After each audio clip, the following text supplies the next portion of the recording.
So you guys are currently in the 5th week of the program, and this is going to prepare you for chapter 2. So, the respiratory system. The respiratory system is composed of 2 parts, the upper and lower parts. What are the major functions of the respiratory system? It is a window for gas exchange. It is the way we supply oxygen to our body, and we get rid of carbon dioxide. Functions of the respiratory system again.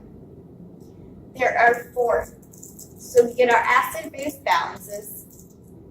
We use our respiratory system for speech, because that's where our vocal voice comes from. We use it for smell and fluid balances. We excrete water every time we take a deep breath by exhalation. So this is a big image of all the parts of the respiratory system. Upper part, lower part. The respiratory tract. The body functions all require oxygen supply, and that's where we get it from. The respiratory tract maintains a persistence of interference with external physical environment, meaning that we need oxygen for all of our other everyday activities. The respiratory tract is a common site for infections and pathogens. So our first line of defense would be our nose. This is where bacteria comes in, and the hair colonizes it. So the upper part of the nose, it consists of the nasal cavities, pharynx, and larynx. This is where we have the hairs and the mucus layers that trap all the particles of the bacteria. And it colonizes it, and it divides it between the bad bacteria and the harmful pathogens. So every time you remove your hair from your nose, you're actually eliminating your part of defense.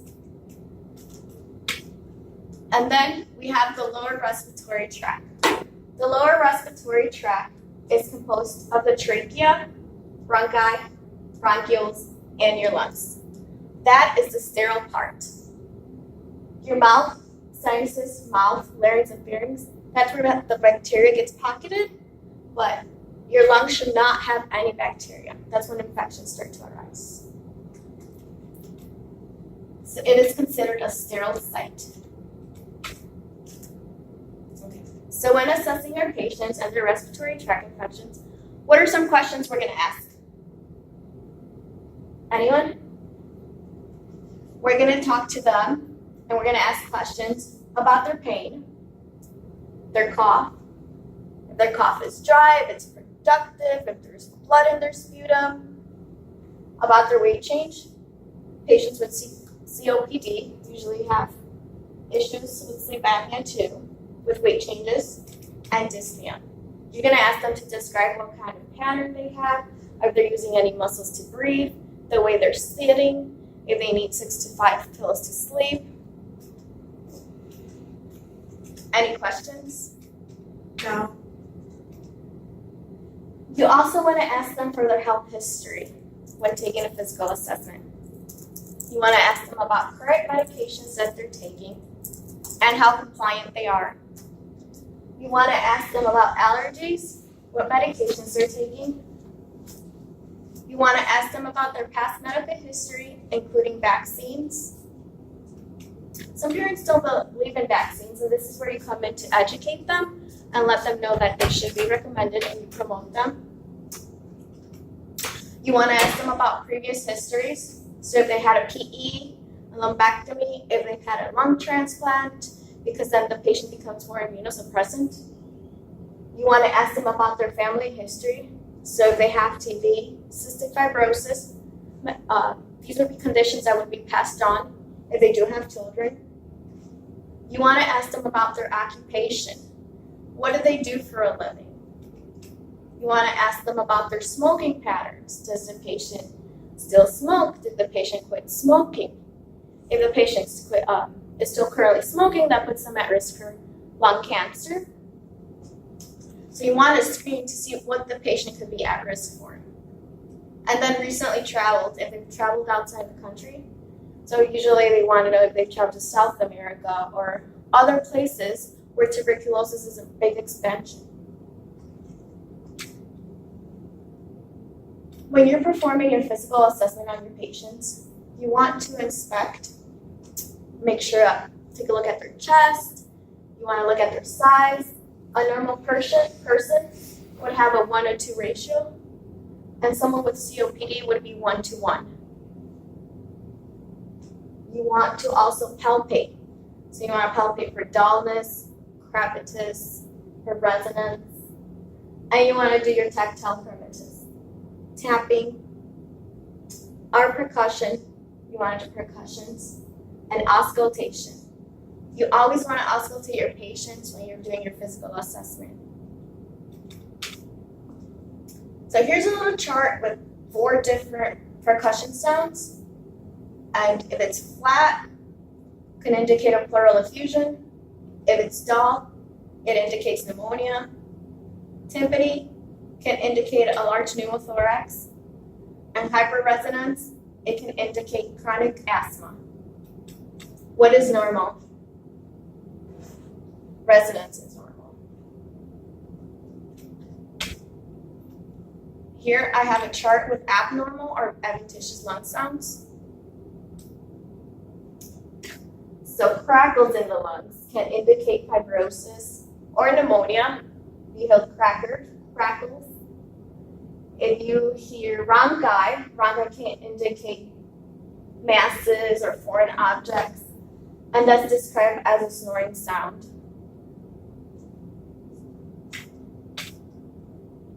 Wheezing. Wheezing is a big one with patients that come in with asthma exacerbations from the ER, and it's described as a musical instrument. Stridor. Stridor is more of an allergic reaction where there is a high-pitched sound coming out. And pleural friction rub. That's with pneumonia, the older population, and it's caused by an inflammation of the pleural space. So, age-related changes of the respiratory system. Respiratory changes all occur when the patient's age is increased. So the anatomical, physiological, and immunological parts of the patient will be increased. At risk. They go at greater risk. So here is a whole list of all the changes that occur just with the respiratory system as the patients get older.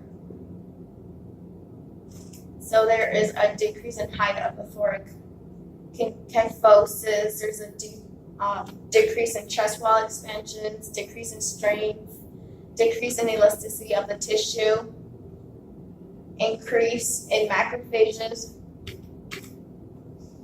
So now we're going to get down to diagnostic studies. The first big diagnostic study that you'll probably have to one day encounter when you have a patient and you have to pull a rapid response, you got to call one. Your respiratory therapist will come to the bedside, if not you and the doctors, and you'll have to draw a arterial blood gas. The arterial blood gas determines the partial pressure of the carbon dioxide, the partial pressure of oxygen, bicarbonate, and it is also responsible for the blood gases. Remember, where do we check? Where do we get the arterial blood gas from? Arterial. So that by the wrist, or like if there's a line here by the ACs. Okay. The next way we diagnose our patients and see if there's any respiratory struggles is through using a pulse ox. A pulse ox is probably one of the biggest instruments that you're going to be using. Are you okay? Yeah. One of the biggest instruments you'll be using on the floor when working, as it's easy to monitor the patients and it's quite simple. It's not painless. Yes? What's the normal levels? The normal levels, it all depends on your patient. Usually the doctors will put orders from like 92 to 100 is normal, but if the patient has COPD, I've seen it where the patient will put the order for 88. Anything under 88 will be fine. But remember, it is important to also make sure that you have a proper waveline when using a pulse ox. because I've seen flat lines, and then the physician will call that the patient's in respiratory distress when the patient doesn't even have the pulse ox on. So for test purposes, I know in other facility they usually do like 94 and above. 94 to 100 would be ideal. Correct, but for test purposes? For test purposes. Okay. We also monitor patients' respiratory statuses with capnography and capnometry. And this is how we measure the patient's PCO2 and CO2. Other ways we diagnose our patients is through sputum analysis. So this is usually respiratory likes to collect sputum analysis in the hospitals in the morning before the patient has eaten anything around 4 o'clock because it's the cleanest sputum. But you want to make sure your patient is collecting their sputum in a clean container, a sterile container. And this is how the lab will check for microorganisms or abnormal cells that are growing into the patient's sputum. And then we also use a chest x-ray. The chest x-ray is super simple. It's done in the ER. It checks your heart, your lungs, and it also checks the spaces in between your pleural spaces. It's one of the easiest things. Patients with TB that have a positive quantum theorem, they usually come back and they'll do an x-ray to confirm if the TB is still, if it's active TB, because it's the easiest first line of diagnostics tests. Yes, we can also do pulmonary function tests that evaluate the volumes of patients and their functions of their lungs. It measures the flow rate and the air resistance and a bronchoscopy. Yes, Nancy? So it says avoid smoking 6 to 8 hours. So if it goes less than 5, it's fine. Less than 6, it's fine. It would be, but if your patient comes in with respiratory distress upon assessment, you want to tell them stop smoking at that point and don't wait 6 hours before your test.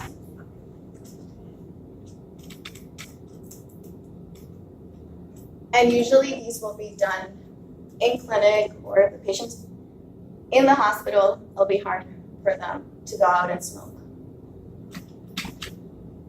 And then we've done a bronchoscopy. What's a bronchoscopy? Has anyone gotten a bronchoscopy? No. This is when they go internally now. The other things that were done externally, now we're going into the body to assess the lungs.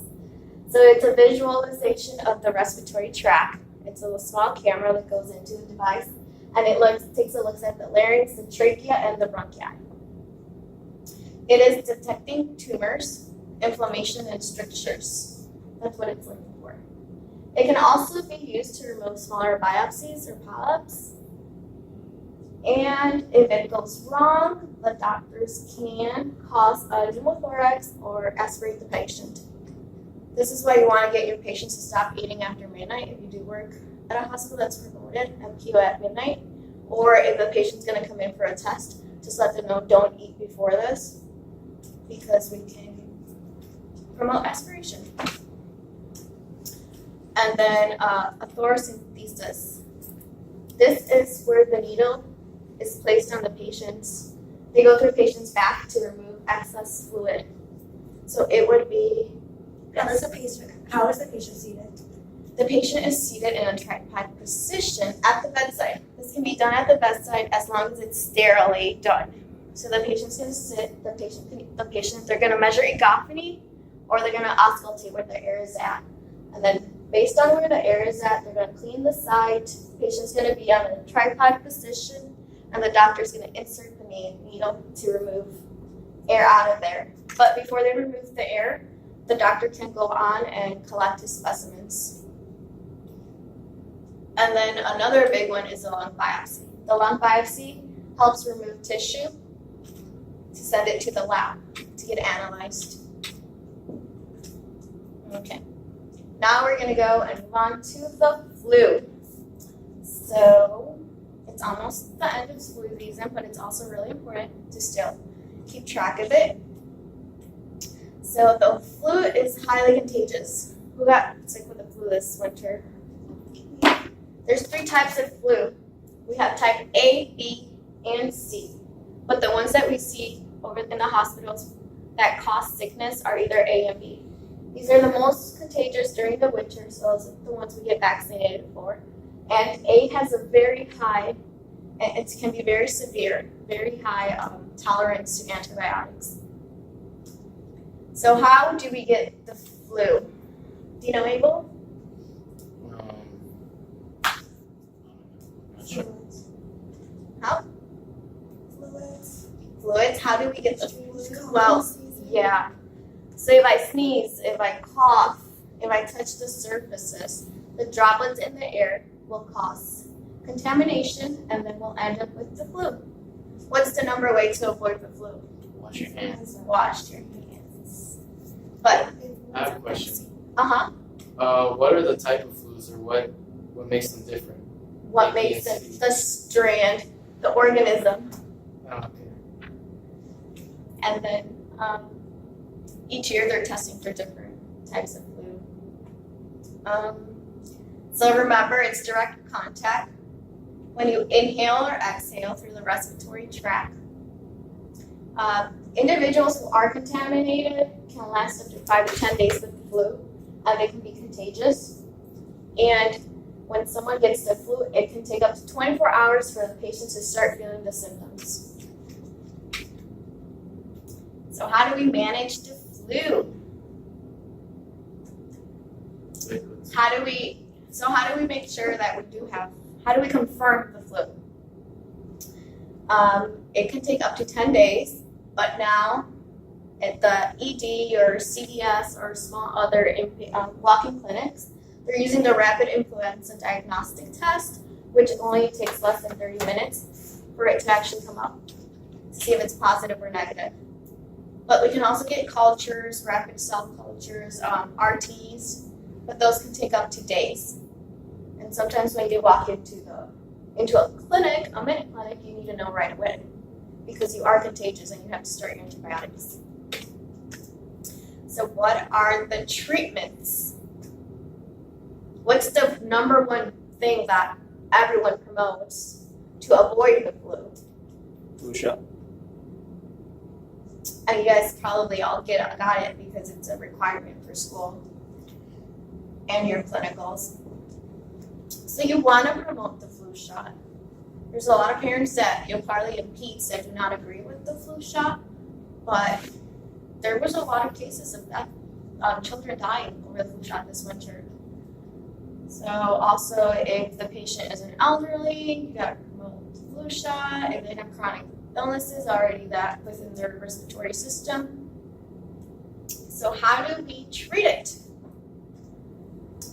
We treat it with antipyretics. We got to treat that fever because the fever is one of the biggest things. It's one of the biggest differences between a cold and an actual flu infection. For the exam, should we know the generic name and the brand name, or will you just put the generic? Just a generic. Okay. So we're also going to have aches, so you want to make sure you're also taking pain meds, adequate fluid to avoid dehydration, and rest. Just kind of rest it off. Antiviral reduces severity and duration, and it'll start up to 24 to 48 hours. And so you want to inhaled, oral, or IV. That's how you can get treatments. So what are some risks of the flu? Who's at higher risk? Age. Yep, children and older people are at higher risk for getting the flu. Also occupation, depending where you work at. Healthcare workers are very big. That's why we're all required to get the flu shot. But also teachers that work with little children, because it all spreads really rapidly. Environmental, so people who work in long-term care facilities that remain close to people at risk. Patients with immunosuppressant, HIV patients, chronic illnesses, people who suffer from asthma, people with diabetes, people with respiratory diseases, and pregnant ladies. Females who are considered pregnancy are pregnant or have recently given birth at greater risk for developing severe pneumonia or have 4 flus. So what's one of the ways that we can prevent our pregnant people from not getting pneumonia within the hospital? You always want your patient to start, if the patient's in bed rest, they're likely to get more pneumonia. So you want to get them ambulating, you want to get them walking, you want to get them to hydrate. And the clinical manifestations of the influenza. So these are way more severe than a common cold. With a common cold, you can buy medication over the counter to cure your symptoms and you'll likely feel better. But with the flu, you're going to have fevers, headaches, chills, severe nasal congestion, a cough, and you're just not going to feel good overall. So here's a chart with all the different, it affects your muscles, your joints, your belly. You start vomiting. Vomiting is a big one. They always ask you in the ER if you have been having any vomiting. So we need to educate our population. We need to let them know that it is important to wash their hands. That is how we prevent the spread. If I sneeze and I touch the counter, someone else touches it, they may end up getting my flu. You want to avoid contact with people as if you, for at least 24 hours after your severe symptoms, because that's when you're more contagious, but you can be contagious up to 10 days. If there's any worsening short of breath, changes in your color, your urine, or you're having recurrent fevers, it's important to follow up with a primary doctor. And you always want to stay hydrated to prevent dehydration. Performing medication. And also remember, best method is by getting your flu shot. Okay, let's move on to pneumonia. Pneumonia occurs, it can occur to anyone at any time. There's different multiple types of pneumonia. Hospital-acquired pneumonia occurs after 48 hours of the patient's admission. And this is when the lungs get inflammation, when there's bacteria, when there's a viral or fungal infection inside. Remember, the lungs are sterile. There should not be any bacteria in there. So this is when the organisms enter the respiratory tract through inhalation or droplet. Pneumonia risk factors. Some of the big factors are your age, long-term care, if you're a smoker, chronic respiratory diseases such as asthma, HIV patients, altered mental statuses, exposure to air pollutants, or if you've been in a hospital after 48 hours. So you have to walk around, you gotta tell your patient, you gotta walk around, you gotta use your spirometer 10 times in an hour in between commercials, because the patient's just sitting there and they need to work, they have to move their lungs, give their bed rest. Pneumonia can be classified into 4 or 5 different types. So we have community acquired, we have hospital acquired, ventilation acquired, and then healthcare associated pneumonia. Healthcare associated pneumonia is after you've been hospitalized for more than 48 hours in the past 90 days. So you don't have to be in the hospital right when you get it. It's within the 90 days that you were in a hospital. It can be for patients who are at nursing homes or extended care facilities, and family members that have multi-drug resistant organisms. Pneumonia caused by a typical organism is often associated with mild respiratory illnesses. So this is a picture of normal alveoli, and this is a picture with pneumonia. There is a drastic change in color. again, here's an image with pneumonia that has spread all over, and then this is just the right upper lobe pneumonia. So it's diffused versus encapsulated.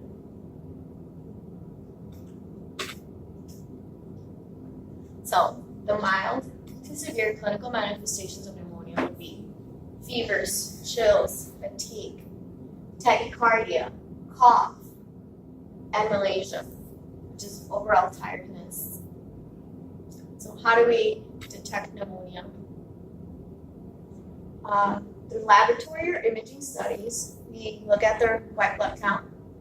If it's up, trending, they probably have a pneumonia. Their sputum, if there's blood, you look at their ABGs.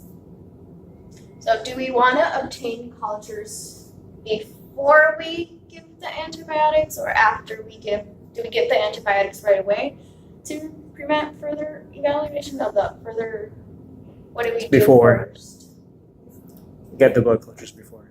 Okay, you guys are right. So you want to get your blood cultures before you give the antibiotic to provide a change.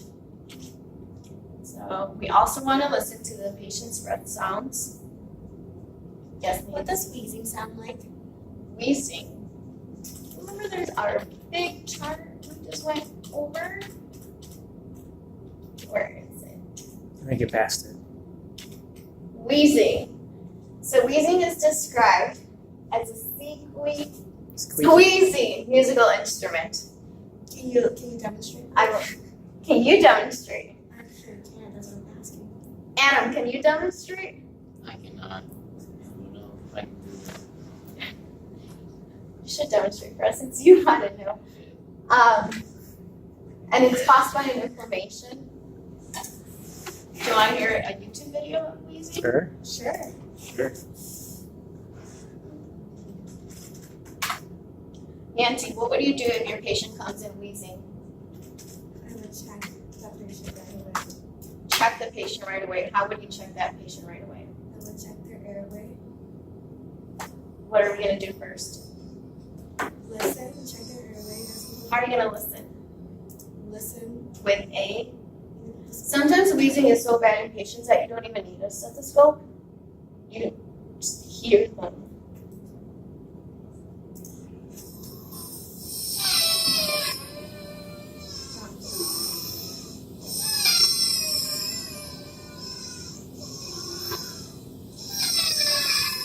So it would be an emergency if the patient stopped wheezing. It would be a big emergency indicating that their Loss of airway.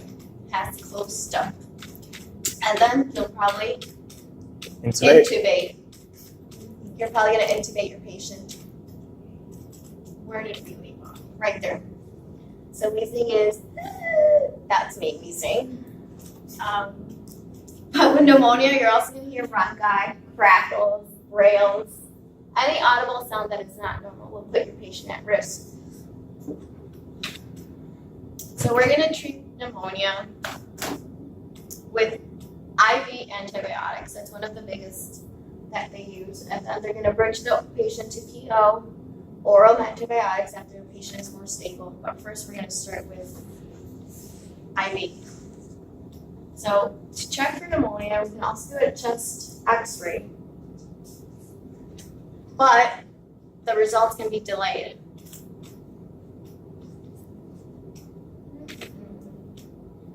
And we can also use anti-inflammatory medications such as prednisone to decrease the inflammation in the lungs. We want to monitor for hyperglycemia when using prednisone or other steroids because our fluid retention, our GI.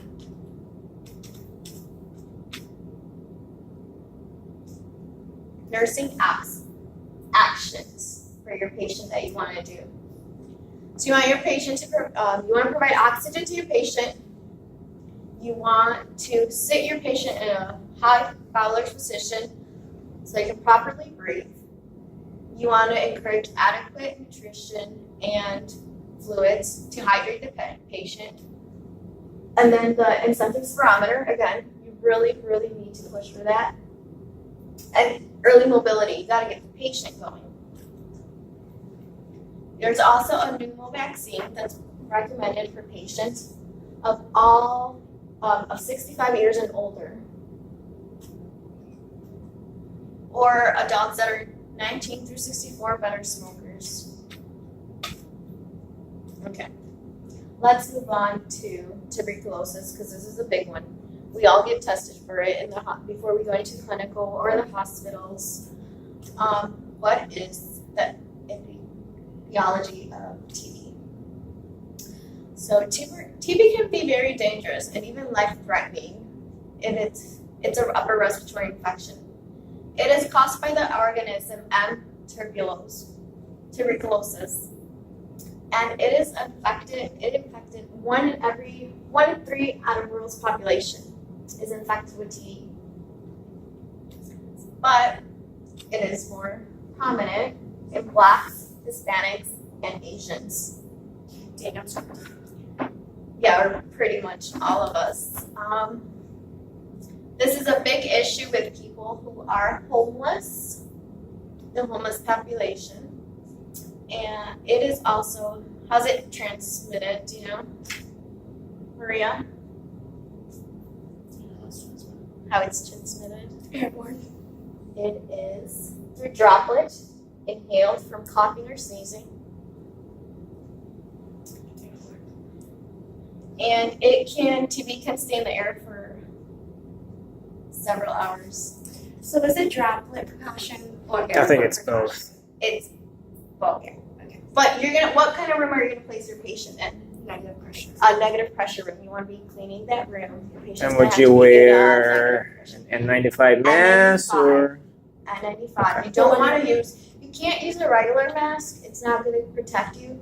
A regular hospital covered mask. You need to wear an N95 and you need to get fitted for it because there's different sizings. In the ATI book, it says that if your patient is transferred to another floor or unit, you can wear a surgical mask. Is that correct? That is not. The patient has to wear a mask. Oh yeah, the Not patient you. Yeah, the mask will go on the patient.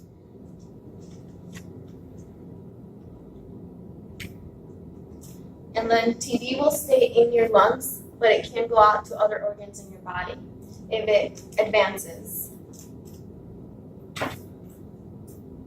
So there's 3 types of classification: latent TB, active TB, and drug-resistant M. tuberculosis. I actually had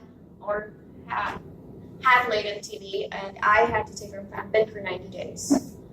I studied abroad in Brazil, and that was one of the countries, and I believe I was exposed to TB. So how did I find out? I